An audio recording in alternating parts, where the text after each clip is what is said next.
Hi, this is Adam Carroll from Justice for All. This show is UN This Week, and we'll be talking about authoritarian governments and hate speech in Asia today with our guest from Asia Center. But first, wanted to give an intro about the 75th anniversary of the UN. UN Day was this weekend, and a number of events are taking place. They are putting the arts out as a vehicle. Perhaps we can have that image to show the relevance of the anniversary. Perhaps we can have the next image, and there's a number of events going on that are recognizing the role of the arts in promoting the ideals of the United Nations. And here, these cities are images of various cities, including Bangkok, where today's guest's organization is located, I believe. And is this correct, Robin? We are in the heart of Bangkok. Yes. Well, welcome to the show, Robin Ramcharan. He's the executive director of Asia Center, which is a think tank and non-for-profit organization that seeks to create social impact in Asia. It's a meeting space, project partner, and social enterprise, first established in 2015, and also with a branch in Malaysia.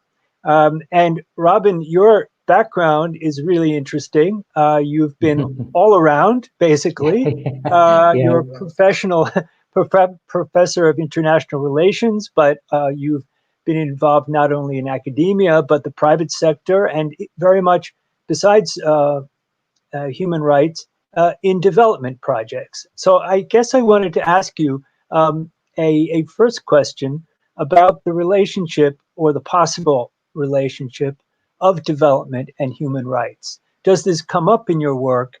And in general, how do people treat these? Are they totally separate silos? Well, first of all, I think, to answer your question very specifically, I think for a long time, the development professionals and academics, they didn't have a conversation with the human rights people.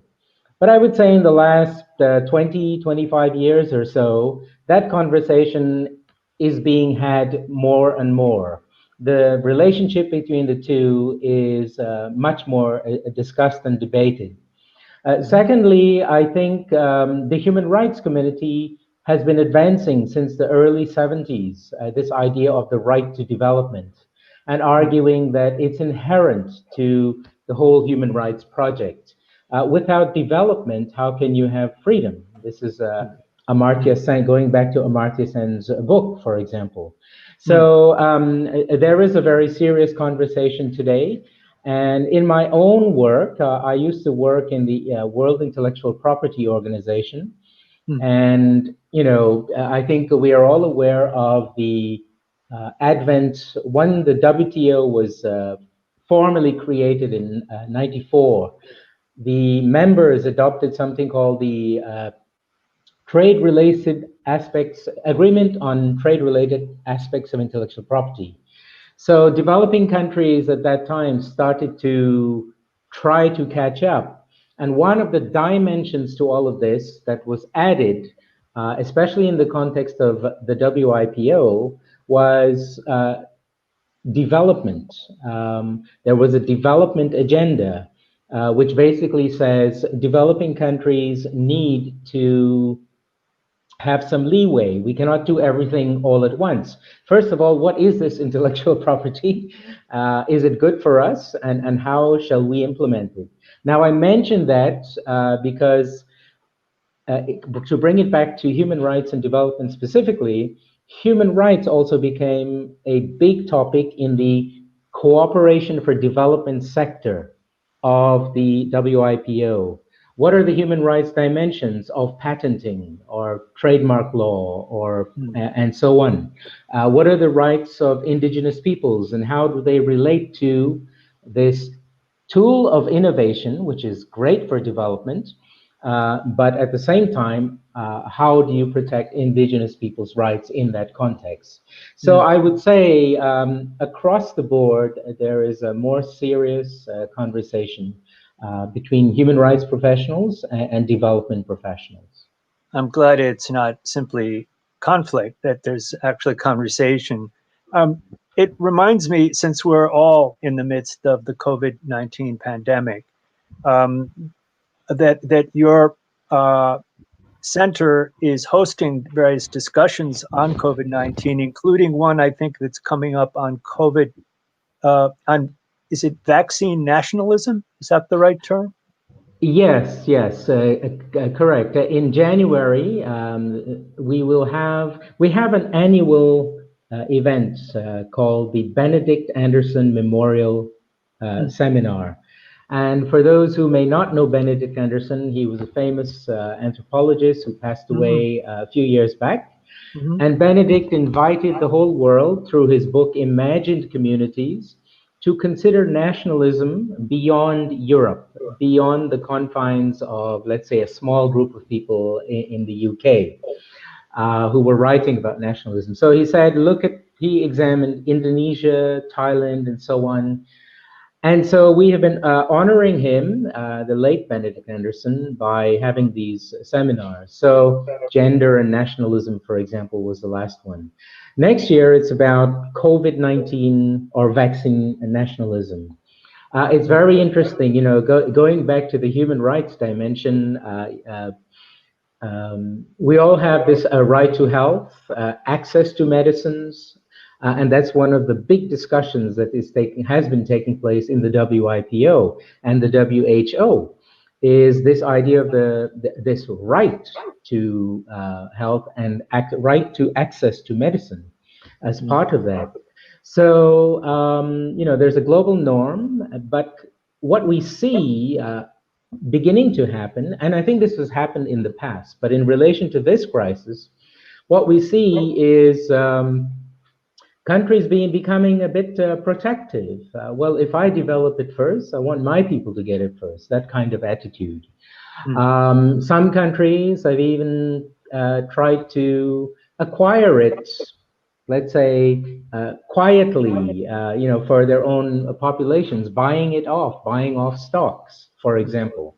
At least that idea has been mooted in the press. So it's very interesting. During the last SARS crisis, the previous SARS crisis, Indonesia, I believe, for example, was involved in the search for solutions. And as they engaged in research, I have read some articles, and so your audience and colleagues can look this up. But in the course of teaching on this, I came across academic works which pointed to the fact that it's not only Indonesia, but this kind of nationalism was present. And so Indonesia was reluctant to share some of its research data because they feared that others will take it and claim the benefit, claim victory, if you will.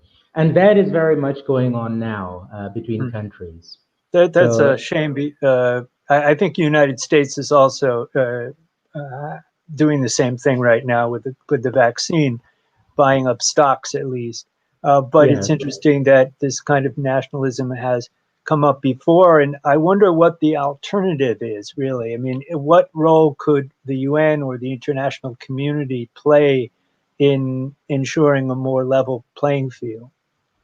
Oh, I think that we already have a mechanism, however imperfect it is. And for the most part, my impression, I'm not an expert on the WHO, the World Health Organization, but we do have a multilateral system, a process. Of course, it's highly imperfect. The UN is only as good as its member states will allow it to be. And so we need to improve the WHO, make its processes, standards better. If you have countries holding back information which they are supposed to provide on crises, as part of their agreement with the rest of the countries through the WHO, if you're withholding, that's not a failure of the architecture. That's a failure of the individual responsibility of the particular country. So I think we do have systems which need to be improved. But unfortunately, what I see is a serious lack of political will to get that done. This coming back to nationalism, a kind of archaic nationalism is still present. And I think we have to go beyond that, because if you will allow me, it is somewhat irrational in today's world to think that you can solve these problems on your own. It's just not credible. So you need to improve the systems. My colleagues in Geneva, working in various organizations, especially the Swiss have promoted, for example, the idea of multi-stakeholder networks across organizations. This is an old idea, but maybe taking root and being implemented, so that these organizations themselves are not stuck in their own silos. And so on. Yeah. Well, I mean, that reminds me also that you guys are based in Bangkok, and we hear in the news that there are protests, quite passionate protests going on. And this is coming on the heels of COVID-19, which I think for a long time barely touched Thailand. It was amazing. We were all looking to you for your secret. But I think that is beginning to change. And of course, there's also, besides that pressure, the threat of infection, there's outrage at the government. Is there one cause for this outrage? Is it archaic nationalism that is arising, or that people are against? What is really going on, do you think? Well, I think in Thailand there are a number of things. So with regard to the COVID situation, many people followed the guidelines. They understood why you needed to have a emergency, not decree, but emergency law for health reasons. They understood why your basic rights in that context had to be limited. And by and large, just anecdotally walking around, living in Bangkok, you could see that people took personal responsibility, and they had a sense of community, and they would follow, the wearing of the masks and so on, social distancing.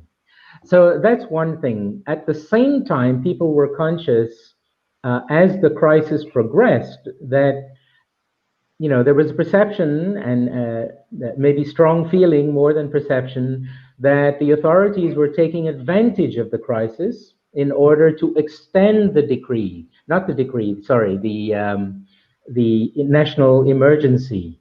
And so that's been extended quite a few times. One of the additional concerns is, okay, we cannot, certain rights are restricted, such as right to free assembly, large gatherings, and so on. But why should you limit my right to criticism of your handling of this pandemic? And so the COVID-19 laws in Thailand and across the region, you could look at Cambodia, Myanmar, and so on, they provide for allow governments to attack critics, under the guise of fake news about COVID. So I understand where that's coming from. Partly, of course, you don't want a lot of conspiracy theories to be floating around, because they can be very harmful. And I think you in the United States are dealing with this issue.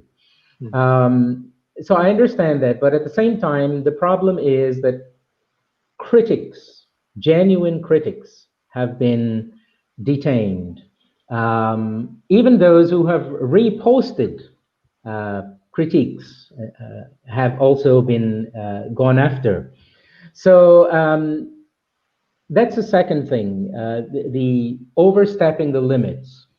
Of course, all of this is happening on top of the problematic elections that took place in 2019, because for many reasons it was very problematic. The current leader mounted a coup in 2014, May of 2014, as they secured the monarchical succession and so on. They basically drafted, quote unquote, drafted a new constitution, which basically brought in a system which allows for multiple parties to, I'm trying to simplify it, multiple parties to emerge. And so the party that was affiliated with the coup leader, General Prayut, that party got the plurality, and they also, I have to be careful with my words, but they also made sure that other parties joined them. And the one party which the young people of this country identified with strongly is called the Future Forward Party. And unfortunately, for the government, they won about 16 to 17% within the space of 1 year, which is phenomenal for a new party created 1 year before. And what was their platform? Reform of monarchy, reform of civil military relations, among other things, and offering a very progressive, maybe perhaps social democratic vision for Thailand. And of course, as we know, that the army and the monarchy and so on have had a very close relationship. And so conservative forces have seen this as a threat. Young people, just when COVID hit, just before, young people started to protest again. I teach here in Bangkok. I've been doing this for the last 10 years or so. And at places like Thammasat University, which is the home of the democracy movement almost in Thailand, the students were reluctant to engage. But now you see that their reticence has gone, and they started protests around February, March of this year. You could say, luckily for the government, the COVID hit, and so large public gatherings were stopped. In the meantime, the Future Forward Party was disbanded. And this was widely seen as a bit of a joke. The Constitutional Court in Thailand has tended to side with the current government and previous such governments which have tended to overthrow democratically elected leaders. So it's in that context that these protests are happening. So they're not so much about COVID, but the abuses of the COVID law, the additional decrees, the attempt of the conservative forces to stymie the demands of largely, not only, but largely young people who are, I think, protesting because they could not see a clear future in Thailand. Yeah. You know, this week I was reading a new letter signed by 49 world leaders, many of them retired world leaders like Mary Robinson, but still active, and Madeleine Albright and so forth, asking the UN to reform itself, basically, and saying that the COVID-19 pandemic is an opportunity not to go back to business as usual, but to really think of a better future for us all. That brings us together. But that said, I mean, these students are way ahead of this letter, and I think that they see things a little bit more well, with more bluntness and honesty, perhaps. But I think we need these different tracks of these different conversations going on, because I think that many interests do want to go back to the exact same inequalities, the exact same racisms. Your description of the mix of COVID-19 pandemic and protests sounds, well, it resonates here in the United States, and yet, we don't know where it's going, and you don't know where it's going. So it's a very interesting time. It's interesting that you teach, and you're in the middle of the university life, and you see how these concerns are reflected. So you had said that you think that students are beginning to adapt this struggle as their own. Do you think there'll be a long-term commitment? Well, one of the big questions at the moment is, the students have achieved some measure of success, building on the platform, although disbanded, the platform of the Future Forward Party, which offered a very progressive vision for Thailand. So they're trying to capitalize and build on that, not simply as a raw political move, but rather out of genuine sentiment. They are genuinely worried about the future. Now, they have been successful insofar as they've created space for that. And for the first time in Thailand's history, you have open criticism despite very harsh laws, Section 112. You have open criticism of the monarchy, which is seen as totally, by many as a kind of an archaic institution. And so will it succeed? Well, they've succeeded in that sense. Now, will the government, the current government, and the powers that be, the conservative forces, will they allow them to go any further? And so it reminds me of the year-long protests in Chile, where they have finally achieved what they were asking for, which is the redrafting of the constitution. Well, that's what they're asking for here. Is a properly drafted, legitimate new constitution in which you have a return to a constitutional monarchy and so on. Will they achieve that? Remains to be seen, because the great difficulty in Thailand remains the army in particular, not the entire armed forces, but the army. The army chiefs closely allied with the powers, the head of state, they see themselves as the protector of the monarchy, religion, nation, those three things. And so Thailand, unfortunately, I think my feeling is that it's headed for rough times. I'm sorry. In Burma, we see the army dug in to the government, in control of certain ministries. The Constitution controls and protects the army's power, and reform is very difficult. Even the political will of the NLD party, the civilians, to reform is very weak, it appears, and they're heading into an election in November. I guess authoritarianism comes in many flavors, but it's very common in Asia. I mean, you have Duterte in his brand of authoritarianism in Philippines.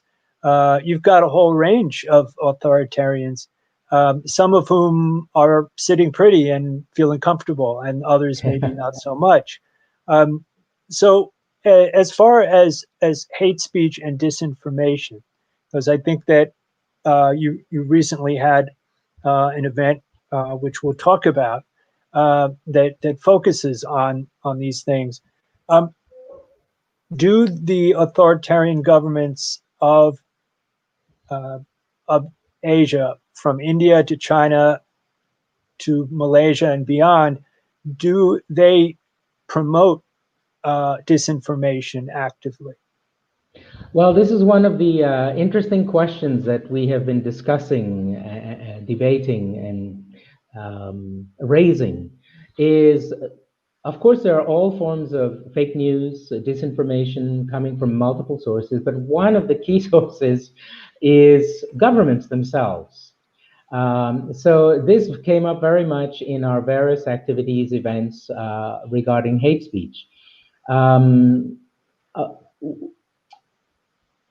Maybe if you in could just some, say what kind of conference it was and when it happened.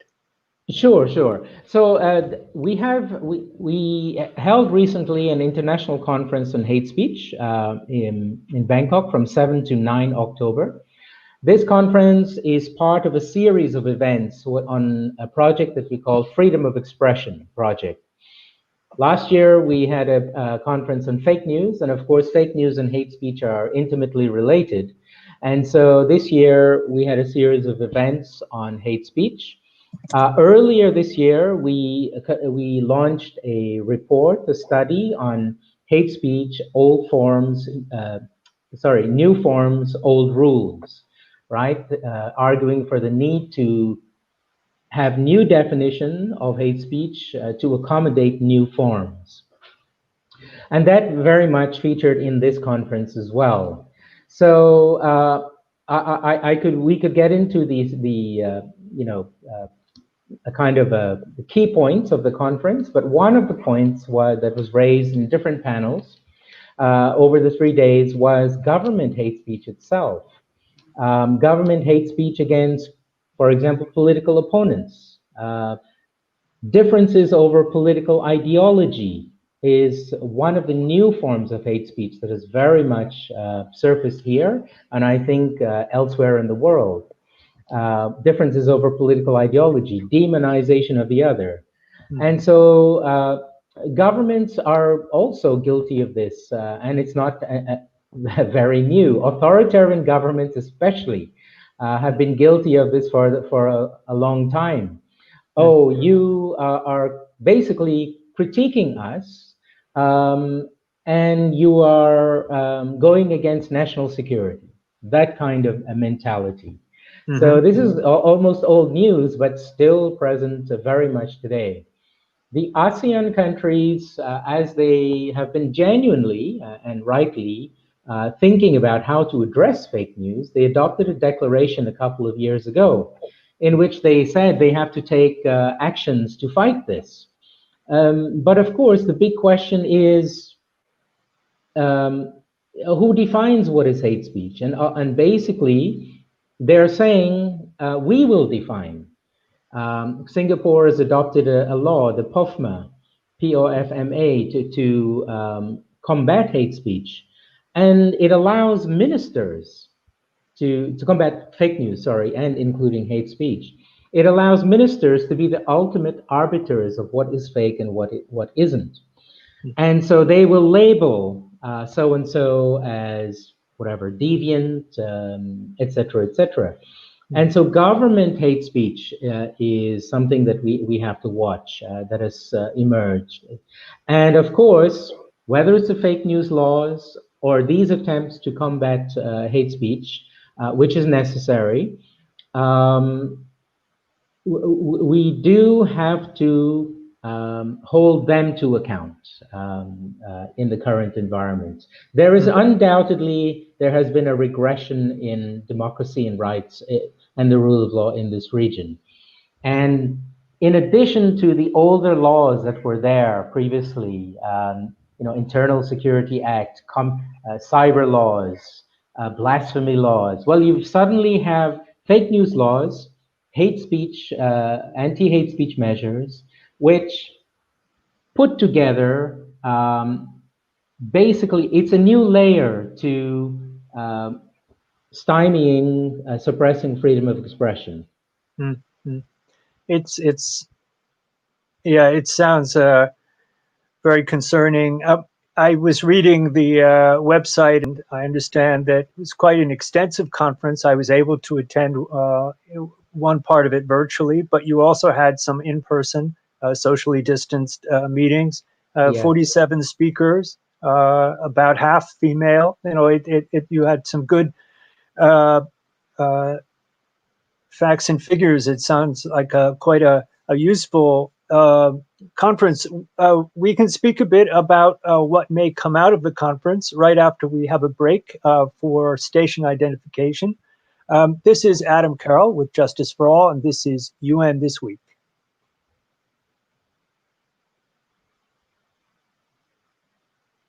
And we're back from an extensive vacation, and here we are at UN This Week with Robin Ramcharam, Executive Director of Asia Center, a very active think tank based in both Bangkok and in Malaysia.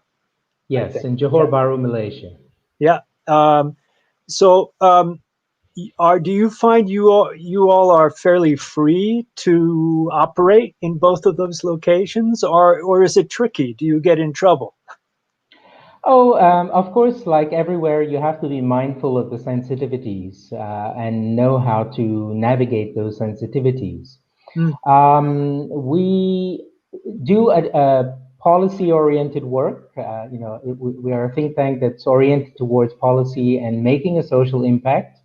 We are not, for example, a hard frontline organization such as Amnesty or others. But at the same time, we try to work constructively to address problems. For example, we work with parliamentarians. We've been doing some studies on some research on, for example, freedom of religion or belief in Southeast Asia. And we've collaborated with the International Panel of Parliamentarians on Freedom of Religion or Belief to do country studies with practical suggestions as to how to address this problem in each country. So that's the kind of work we have been working with. One of the great demands in the region and maybe the world is for evidence-based research that will inform advocacy and policy making. And so we are very much in that stream. That's where we think we can contribute effectively. We, of course, produce policy documents, and one policy-oriented document is precisely the report on hate speech. Ideas do matter, and some would say they run the world. So we hope to have that kind of impact, both in terms of ideas and operationally.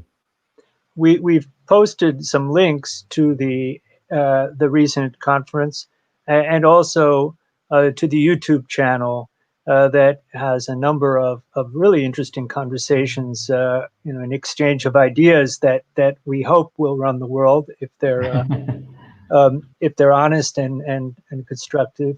I know that you also have done a report on the Rohingya and keep an eye out on that issue. Yes. And I don't know if you also work in either India or China. Those are huge countries with many issues, human rights concerns. And I was wondering if your center gets involved with any of those. Well, as you said, we have been engaged with regard to the plight of the Rohingya people, which is really one of humanity's worst tragedies. It's really, I don't know what the word is, other than this pathetic word of it's just terrible, surprising that the world has not been able to do anything, hasn't lived up to its own ideals, right? Responsibility to protect. So we have been engaged. We have been doing some work, for example, on the health of the Rohingya people, refugees in places like Malaysia. So we did a study on their health situation, for example. I was in Dhaka a few years back at a meeting where the Bangladeshi government was really grappling with this, how to handle this situation. And that is still an ongoing conversation. Of course, we know in Rakhine, the basically civil war that's going on.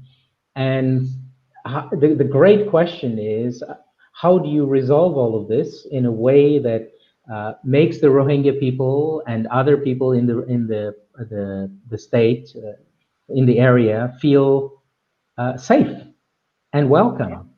And it's, one imagines that a key to this answer is some form of federalism, of decentralized federalism. And so Rakhine State, how it seems to me that how the authorities and the international community together handle a resolution of the Rakhine State issue is very key to Burma's own future. And Yeah. it is an extreme example of the same dynamics, but to lesser degrees of severity, in other parts of Southeast Asia. Take Thailand. How do you handle the problems in the South, for example? Where, by the way, sorry to cut you off, where, by the way, problems of hate speech are also present. Research by local Bangkok-based researchers on hate speech in the South have shown a spike, especially during the COVID times. Online, actually, a lot of online hate vis-a-vis the southern insurgency, of course, with the majority Muslim population. Yeah, I mean, there's certainly a lot of Islamophobia, but xenophobia in general on social media, and it's hard to know to what extent this is run by bots. But there seem to be a lot of real people that are stirred up and quite angry here in the United States as well. The hate speech, in Malaysia against the Rohingya who have found safe haven there as refugees, or quote unquote refugees. They're not recognized, but they, until recently, those Rohingya felt relatively included in Malaysian society, but now that has changed, and I know some Rohingya leaders who are really very frightened and have been, their what's the word? Their home address has been published. People send them hate mail and death threats and threaten their children. The whole thing. So doxing, I think it's called. So there's these really ugly mob mentality kind of movements going on. And of course, as we were talking about earlier, some of it is manipulated by governments. So this whole trend that we're talking about, what is something that we can do about it? I don't want you to give away all the secrets of your upcoming report, but some, whether it's media literacy, whether it's controls on incitement, what sort of ideas? Well, let me start off with this one. An important point that was made both last year in last year's fake news conference, conference about fake news, and this year's this year's hate speech conference is law is necessary, but law is not the only answer, and maybe not the main answer. You need a range of policies across a number of areas. Language, government institutions, integration, religious practices, and so on. You need policies. You actually probably need some kind of national policy, whether it's on fake news or fake news and hate speech and so on. A national policy framework with guidelines and maybe even soft rules, if I might put it that way, soft guidelines that people can follow and practice. One of the great difficulties, of course, is exactly defining hate speech. And one of the interesting points coming out of this conference is that, well, hate speech doesn't have the same connotation or meaning that it may have in Western countries, where there is an emphasis on the norm of freedom of expression, and short of violence, anything is allowed. So here and other places, they tend to see it differently.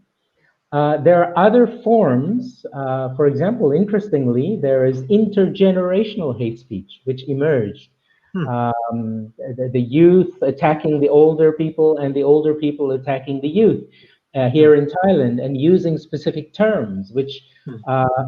it's very difficult for the researchers who were talking about this to even say the terms from fear of offending people. So law is not the only answer. It's very important. Related to that, I think policies in particular and the laws have to address the sources of the problem. And so discussions of hate speech tended in the past, rightly so, tended to focus on race, religion, gender, and so on.